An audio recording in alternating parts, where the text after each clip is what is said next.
In the mid-1990s, a series of homemade videotapes surfaced after the death of a young man who documented his obsession in isolation.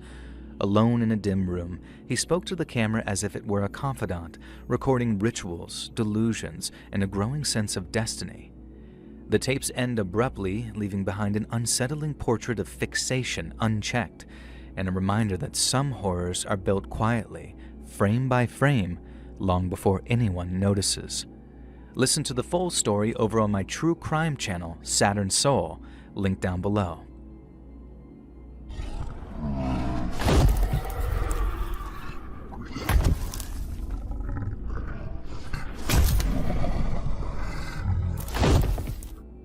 My name's Greg, and after listening to a lot of your stories since the holidays, I figured I'd share one of my own from my time with Colorado parks and wildlife. And this story starts with a type of fish, the Colorado pike minnow.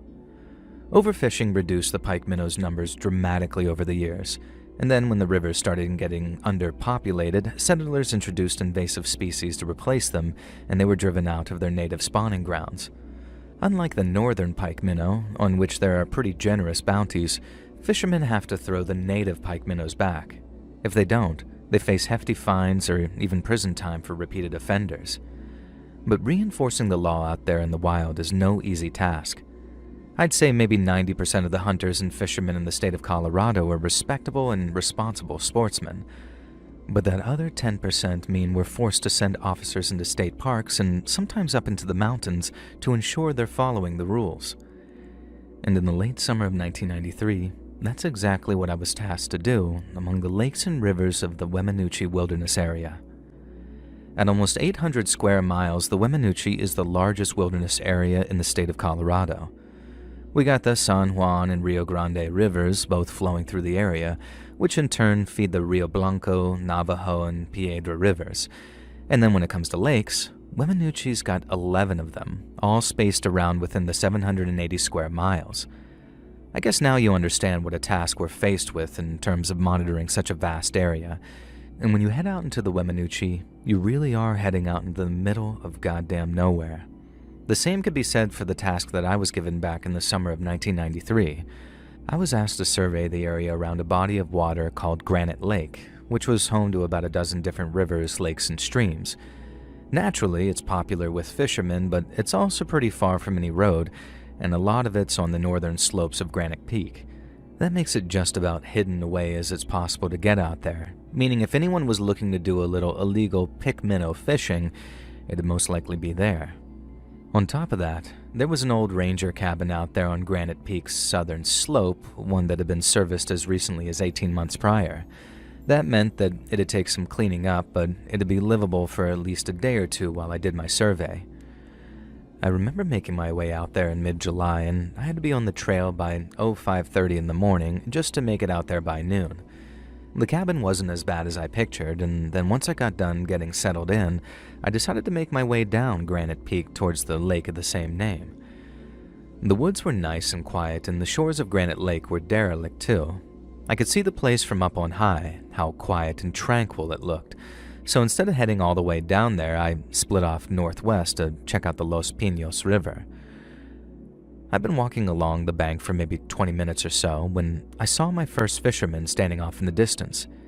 He looked calm and peaceful, just sitting there on his little camping stool, watching the water with his rod in his hand.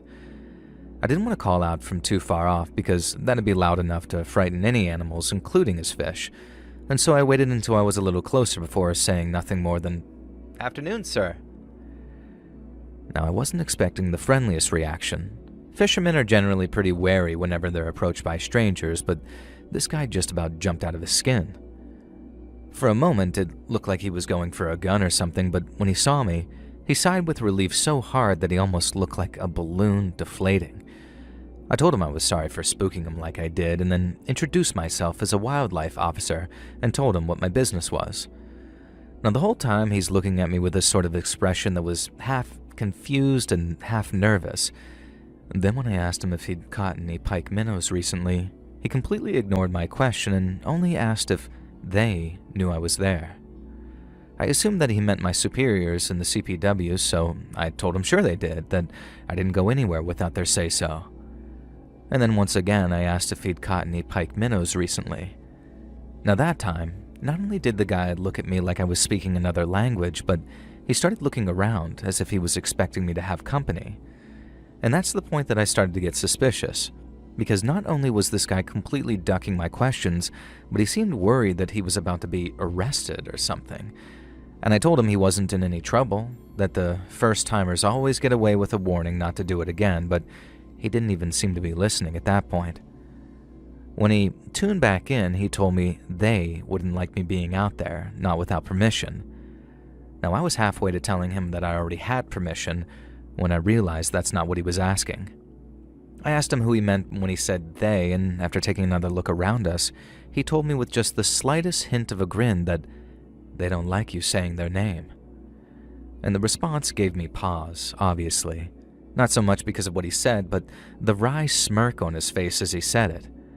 I'd had fishermen and hunters try to intimidate me off their patches before, so it wasn't like I was unaccustomed to it. I just never had anyone do it with such a Twilight Zone kind of line like that. I decided to humor him a little and asked why they wouldn't like me being in the area. And he gave me some scatterbrained speech about how it was their land and I needed to seek permission to be there. Then, when I asked how I might go about doing that, he told me to leave something outside the cabin at night. If they took it, that was their permission. If not, then I was to leave immediately. With just a hint of sarcasm, I told the guy, message received, but that the next time a wildlife officer was up there and found him fishing for pike minnow, he couldn't say I didn't warn him. I mean, I really did think he was just trying to spook me into leaving the area without doing my job, and so that's exactly how I treated it. I thanked him for his time, again with a hint of sarcasm, and then carried on walking along the riverbank. But as I did, he called out to me, and when I turned, he told me in so many words, "Best advice I can give you is to leave a little food behind, maybe some money too, and hope they see it fit to let you walk out of here."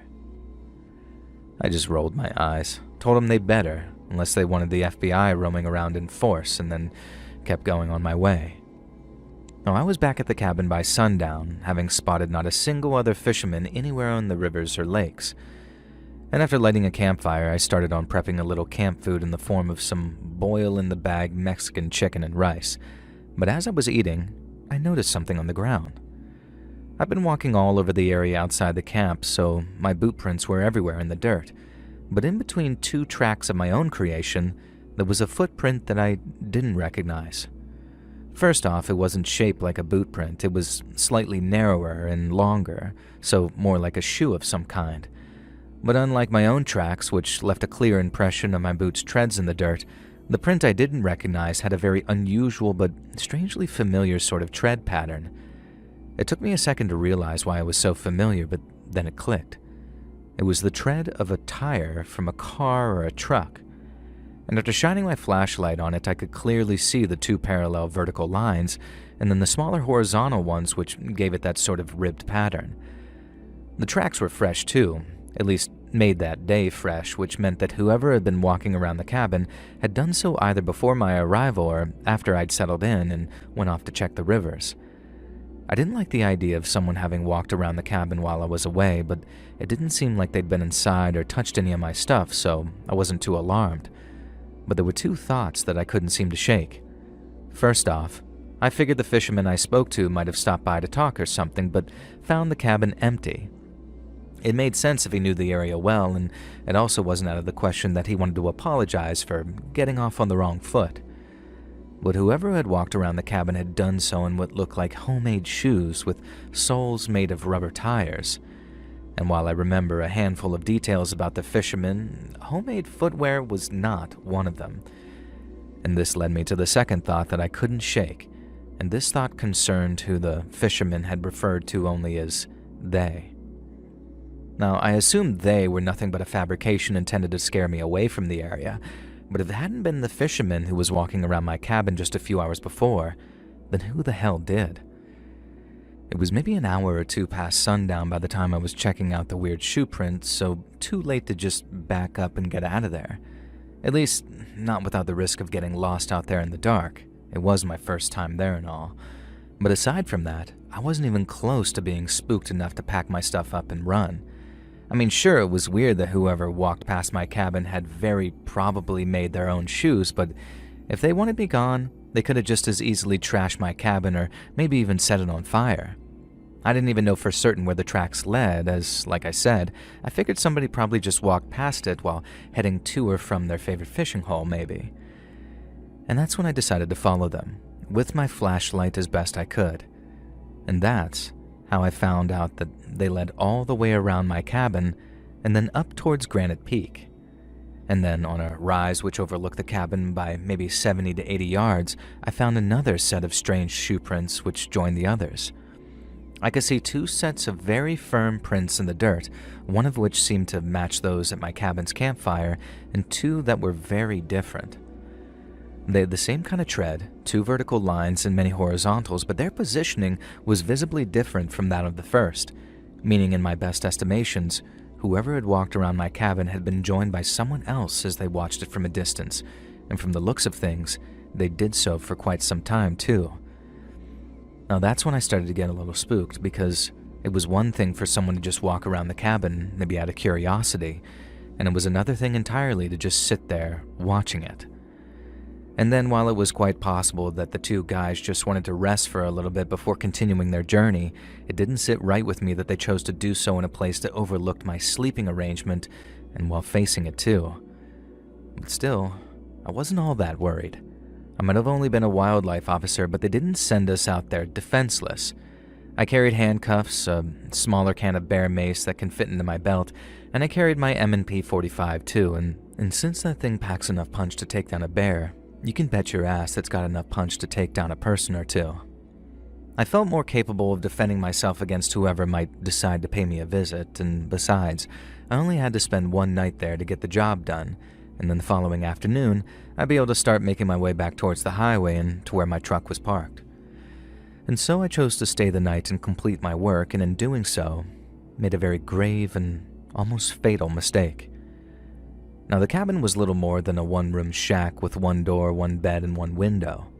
There was a chair in one corner and an empty wooden chest in the other, and then aside from a little sign on the wall which said the cabin was property of the state of Colorado, the walls were completely bare, and the place looked sturdy enough. And then since I was able to lock the doors and shutter the window, I figured that it'd be as safe a place as any to spend the night, especially since I had my gun with me too. And since I was technically federal law enforcement, I used to get tested on my shooting about twice a year, so while I wasn't still convinced that I was in danger, I felt very confident in my abilities to actually defend myself, like I said.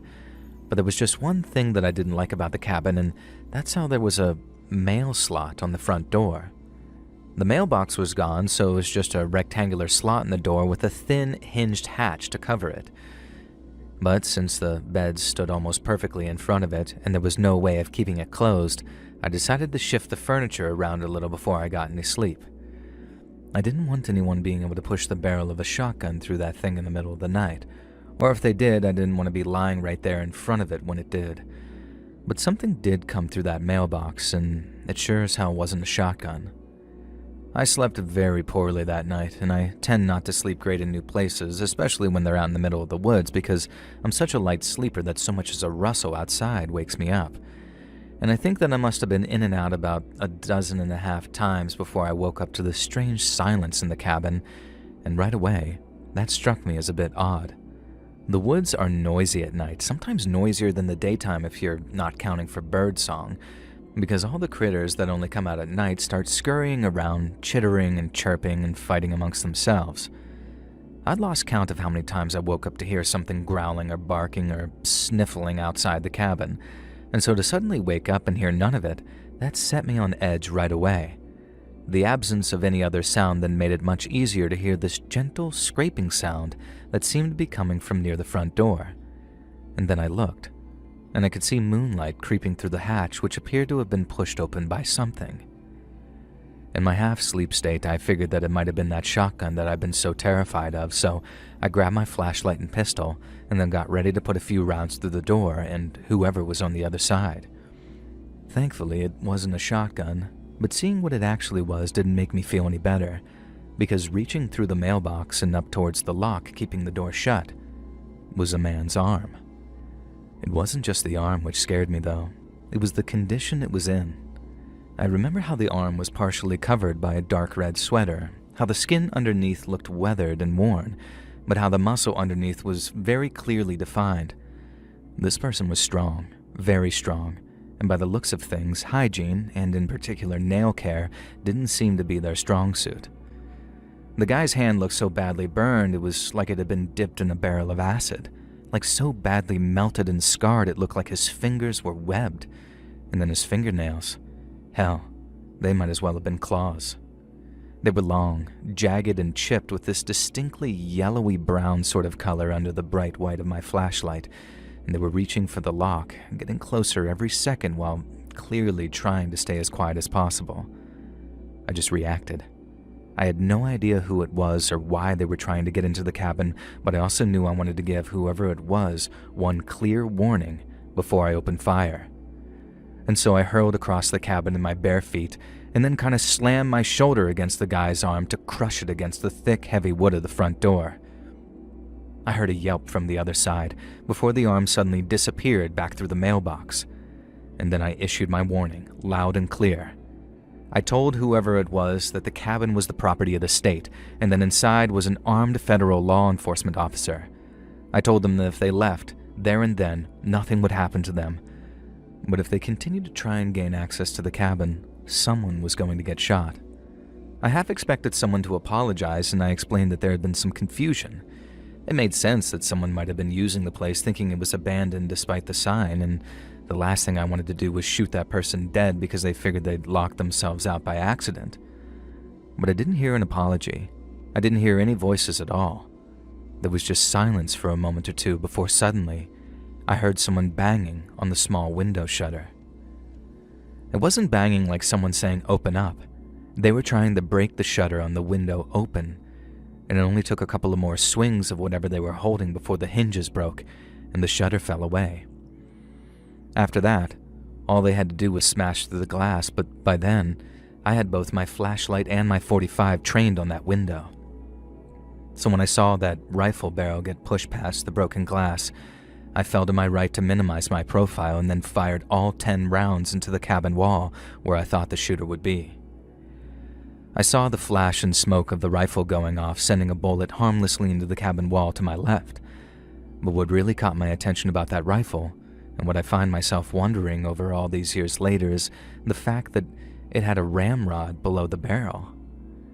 Now, I can't tell you exactly what kind of rifle it was, although I do have my suspicions, but what I can tell you is how that thing couldn't have been produced any later than about 1890, meaning by the time that guy shot in my direction through that busted cabin window, it had had to have been around 100 years old. A rifle like that belongs in a museum, but there it was, fully functional long after it should have been tossed on a scrap heap or locked in a glass case. As I reloaded my pistol, I remember hearing somebody groaning in pain on the other side of the wall, and I called out, "I warned you, buddy!" And I remember how mad I was when I said it too. I was madder than I'd ever been in my entire life, so there may or may not have been a couple of extra curses in there too, but I didn't hear a response, at least not to me. And when I heard someone speaking, who I assumed was the wounded rifleman, I could barely understand a word. Now, it sounded like pidgin English, and I'll try my best to recall it word for word, but don't blame me if it sounds dumb as hell. But I'm being honest here. I think whoever I shot named Benny because I heard someone say, "Benny, what's it do? What's it do, Benny?" The Benny guy seemed to groan something in reply, but I couldn't tell if it was a word or just him whining in pain. And then whoever spoke first said something like, "Go to get you to the hogar. Go bite you some bad."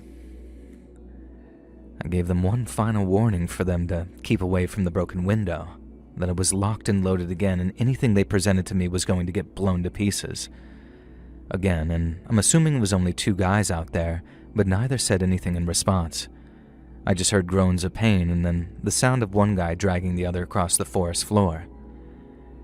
I wanted to approach the window, shine my flashlight out there and get a damn look at the people who had just tried to kill me, but I also knew that doing so would present them with the same perfectly framed target, so I didn't. I simply stood still as a statue, ears keen for anything that sounded like it was close to the cabin. And I stayed like that, not just till everything was quiet again, but till those natural forest sounds returned and I knew I was relatively safe again. I didn't think it was a particularly good idea to try and run. I didn't know where I was and I'd be making a hell of a lot of noise, and although I was certain I'd injured one of them, I didn't know how many people were out there intent on doing me harm. If I ran, I could end up running right into an ambush of some kind, but then if I stayed, it seemed like only a matter of time before whoever was out there might rustle up some reinforcements and come back to finish me off. It was a long, intense wait before I got the answer to my question, when a bullet suddenly ripped its way through the cabin wall. As I could imagine, seeing the wood splinter and hearing the loud cracks scared the absolute crap out of me. I rolled out of bed and hit the floor, and then, considering my next move, I realized just how much of a sitting duck I truly was. The nightmare scenario was there being more rifles that time, and as I wondered if reinforcements had arrived, a second shot ripped its way through the wood and buried itself in the wood behind me. If they really were using old muzzle loaders and trying to kill me, then there was no way one guy could reload that fast, so there had to be two of them out there by that point, and with surefire reinforcements since a badly wounded man couldn't load no muzzle loader. And I didn't know if I was surrounded, if people were moving in closer with knives or hatchets or all that kind of stuff, but I knew that I had to get out of there. And so I ran. I didn't run out shooting like some old western. I just picked my moment, committed to an angle, and then ran as fast as I think I ever did in my entire life. I tripped on something and fell at one point and heard voices behind me, yelling like they were pointing me out, but I was up on my feet and moving again in no time, and despite them firing a shot in my direction, I don't think it got near me. I must have ran for maybe an hour or maybe two on and off, coughing and panting till I finally couldn't run anymore and stopped to take an actual breather.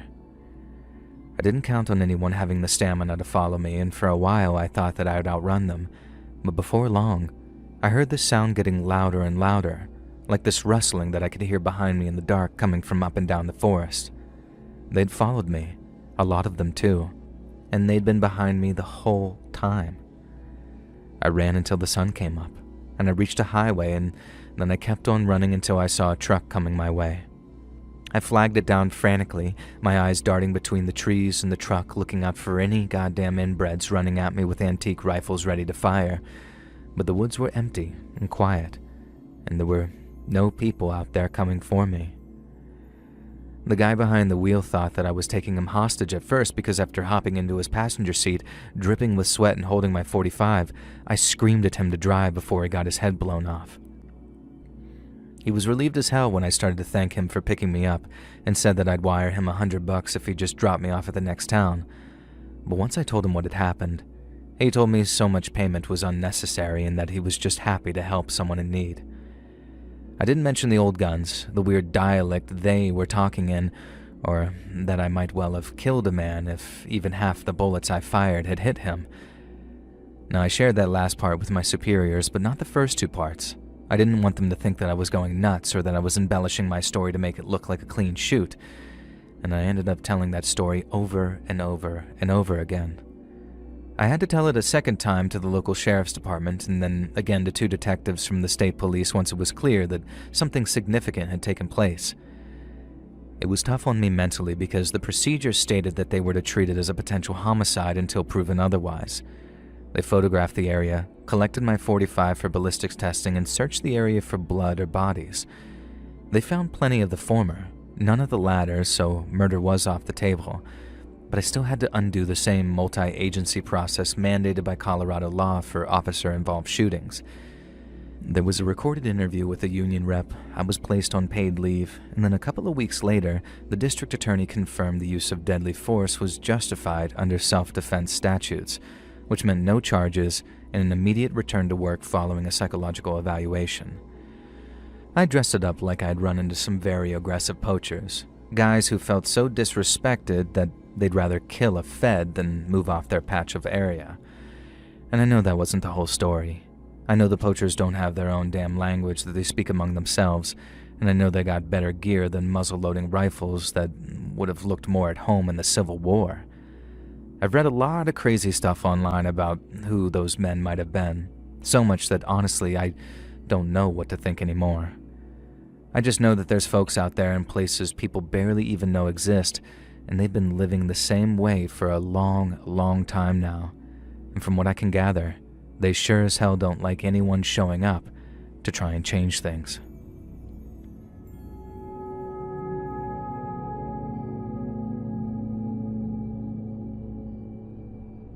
Last year, in the state of California, there were more than 1,200 log cabins listed for sale.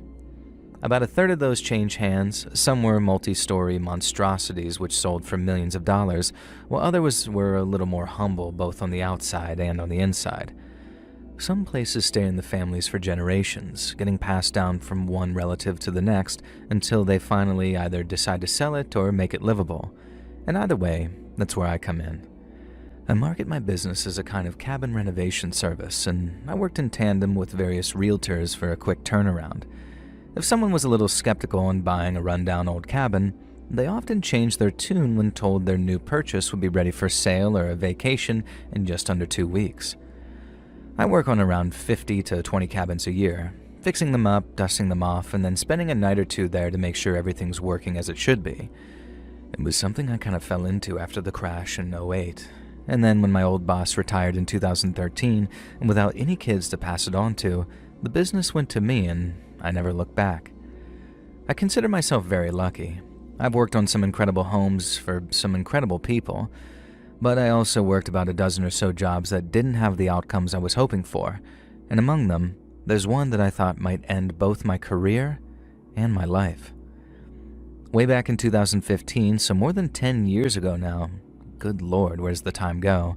I got a call about a job. The guy said he just purchased a cabin up near Marble Mountain, way out in the woods for the peace and quiet. It was a nice place, but it hadn't been occupied in almost 5 years. All the cobwebs, bird nests, and accompanying bird poop had really knocked the price down, and so he managed to get himself a really good deal on it. And then when he'd asked about options for cleaning and renovation, the realtor had given him my number. I was only too happy to be of service, so I gave him my account details and asked him for the property's exact location. And that was one of the nifty things about my job, that it could be conducted almost entirely by email. But in this case, the man hiring me wanted to meet in person.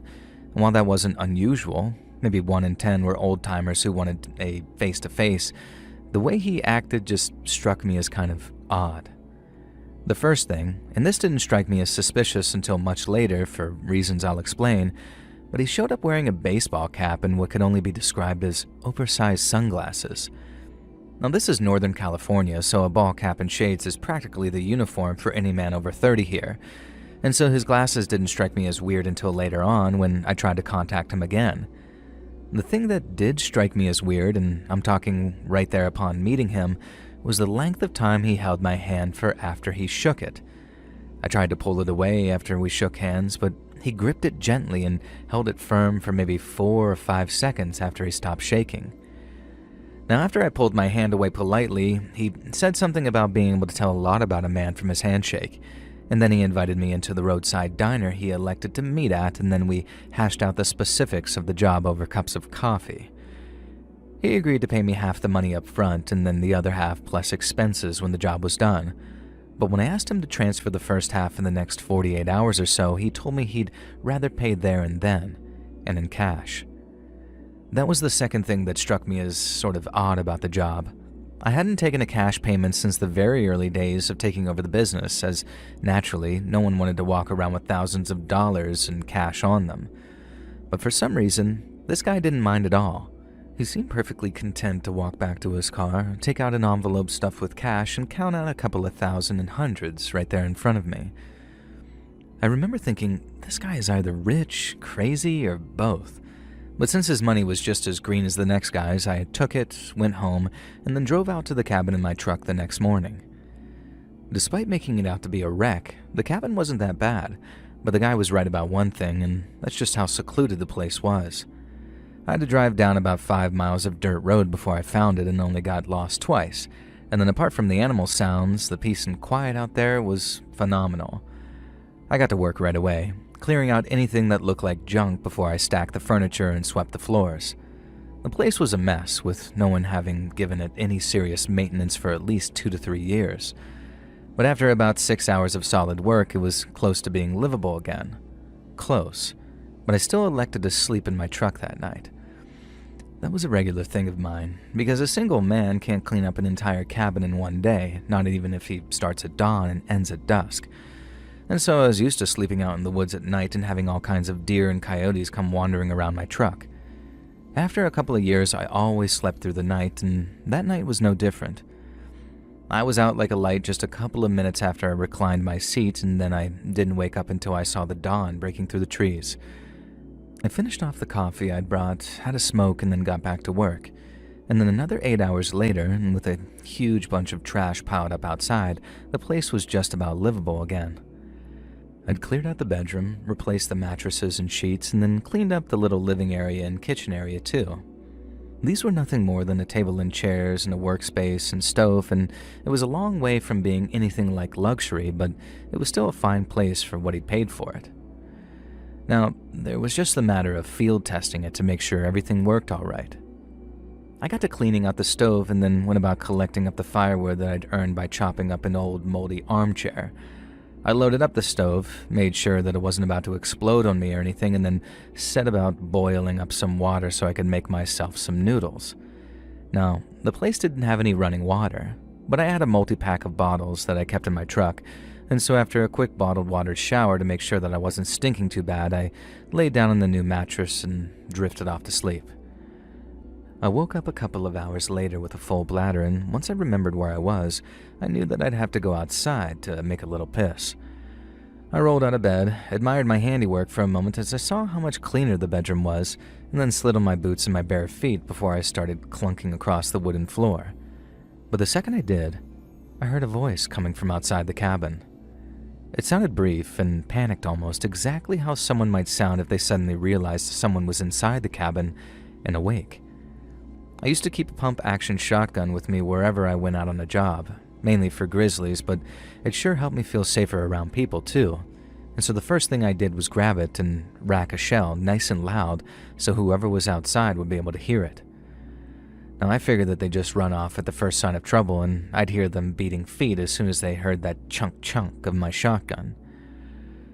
Now after I did, I heard one of the men outside crystal clear as he kinda loudly whispered, "Hurry up!" I immediately ran outside because I'm thinking, what the hell are these guys up to? And then once I was out there in the dark, I started yelling about how they were dead unless they got the hell away from the cabin. And that's when I saw the smallest of sparks in the darkness ahead of me, and then it flew, and then whoosh, the corner of the cabin where the bed just so happened to be went up in flames. I remember seeing two guys running with their backs to me, both lit up by the rush of that flame, but I didn't shoot, and I didn't chase them either. My mind went straight to preserving all of my hard work, so I ran to my truck to grab the fire extinguisher. Luckily, I'd interrupted the two men, at least I think it was two, at what must have been the most crucial moment of their venture. They'd been in such a rush once they'd heard someone was inside that they didn't take the time to actually cover a whole wall in what I can only assume was gasoline. So when they were forced to spark a match early, it didn't do anything like the damage they'd hoped, and I was able to put the fire out in just a couple of minutes. Once it was out, I remember dropping the extinguisher and grabbing my shotgun again. Then, I was so wired with adrenaline that all I did till sunup was circle the cabin with a shotgun in my grip, eyes and ears peeled for any kind of movement or sound. And once it was light enough, I tried to trace the path of the men's escape to see if they'd been camped out nearby or anything. But I'm not some tracker, so I didn't find anything. I just made my way back to the cabin and got packed up to leave. I didn't leave right away. I was still scared that those guys would come back and, for whatever reason, finish what they started. And so while I waited for 7:30 to roll around, which I thought was an appropriate time to call the client and give him the bad and very strange news, I did a few final laps of the cabin, some nice wide ones to make sure that no one was out there just waiting to creep in. And that's when I found the trail cams. Now for those that don't know, a trail cam is just a camera that you put on a trail, mostly to record animals and their movement patterns and their behavior, but also sometimes for security.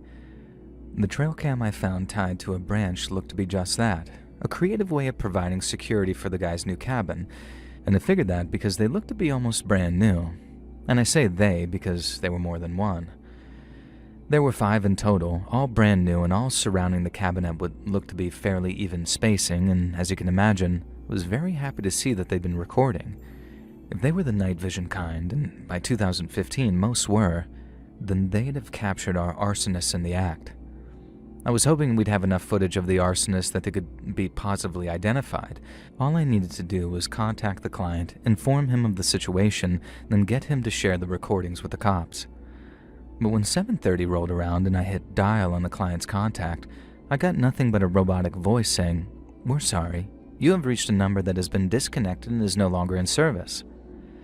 I remember just standing there outside the cabin for a second, wondering why the hell a client would disconnect a phone like that, when I suddenly felt this strange chill come over me. I was hired by a guy with what felt like oversized sunglasses, and then someone tried to burn the cabin down with me inside of it. And then when I tried contacting the client, their phone was dead. And what's more, if the guy wanted security, why not hook the cameras up to the cabin itself? I started to suspect that they weren't there to record anyone who approached the cabin, but rather the cabin itself.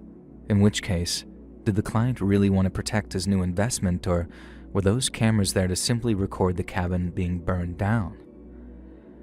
Now, the first thing that came to mind was some kind of insurance scam.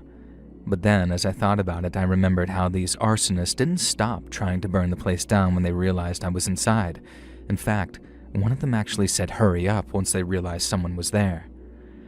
And that's when the creeping feeling started to get way more intense, because it dawned on me that they weren't just trying to burn the cabin down.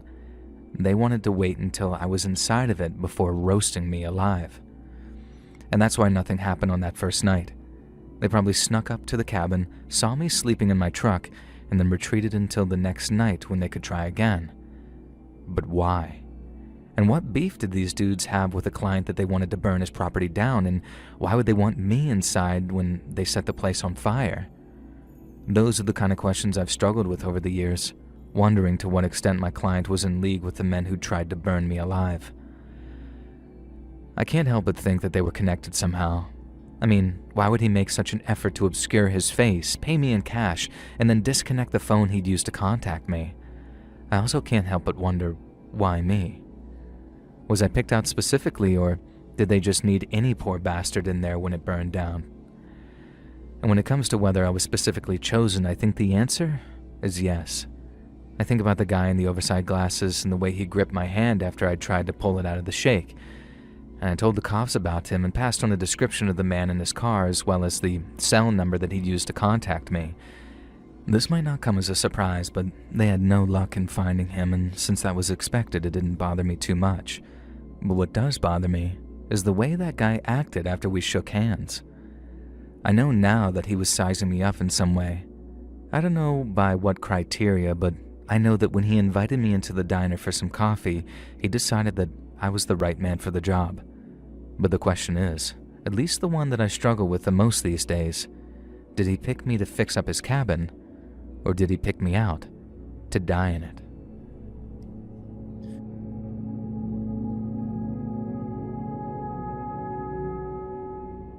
This is the story of what might be the single worst thing to ever happen in my life, and kind of ironically, it started with a vacation.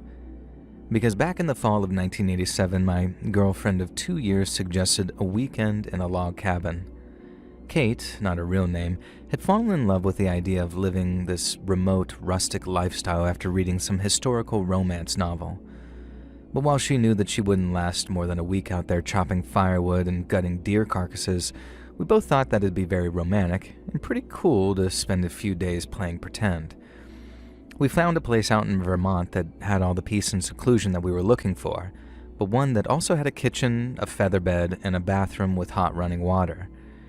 It set us back a few $100, but after we drove out on the Friday afternoon for check-in and collected the keys from a man in the nearby town of Bartlett, we discovered it was worth every penny. This place was beautiful.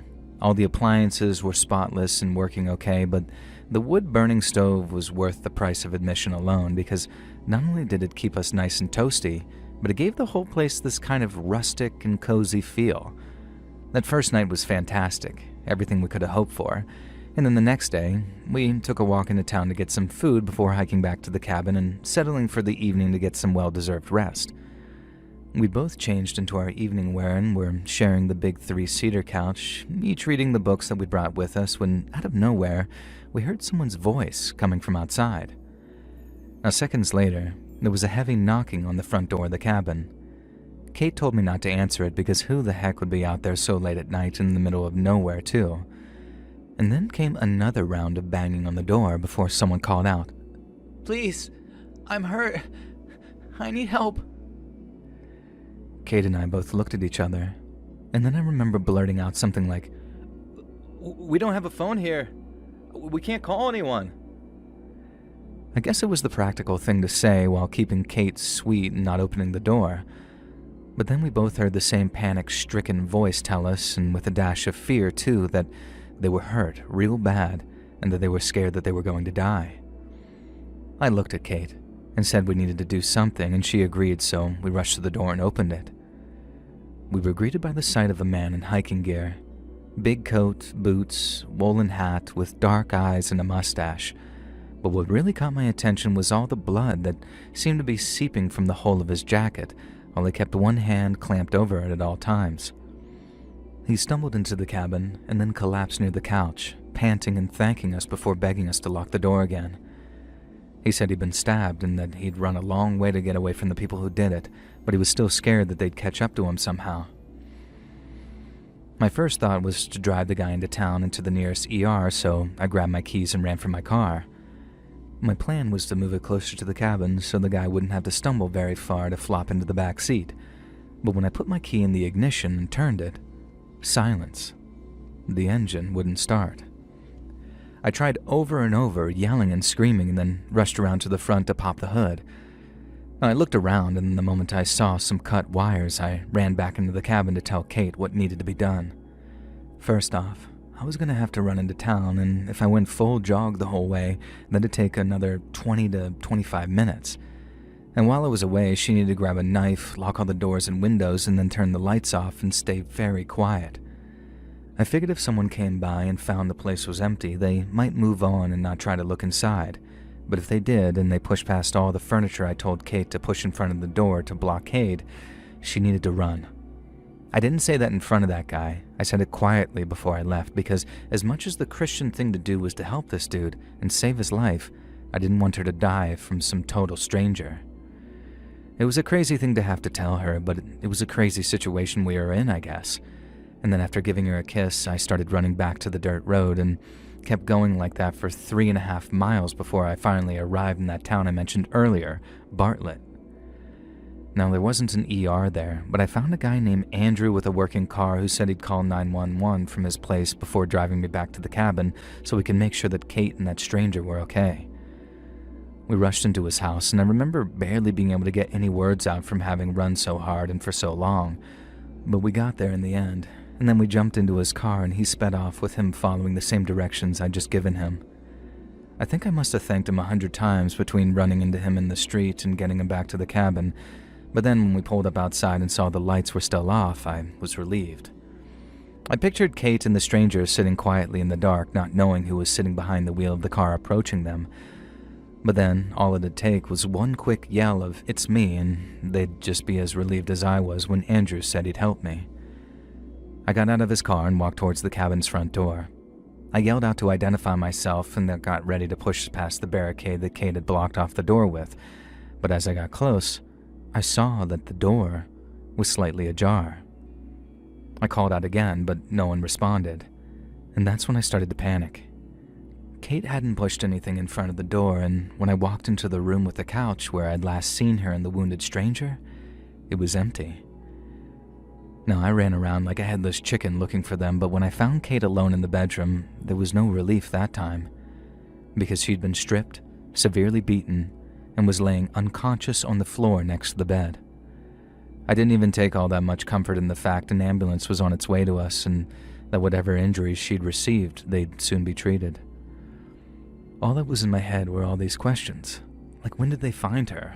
Why didn't she run like we'd agreed? And what the hell happened to the wounded stranger? It took another 24 hours to get any answers because Kate was barely conscious when we got her to the hospital, and she had to rest up a bunch before anyone could even talk to her. But when she finally did talk, it was devastating. She and the stranger hadn't been found by the people looking for him. She'd been attacked by the man himself. Kate said that not long after I ran off, she grabbed some dishcloths from the kitchen and tried to open up the guy's jacket to put pressure on the wound and keep him from bleeding to death. And that's when he dropped the act.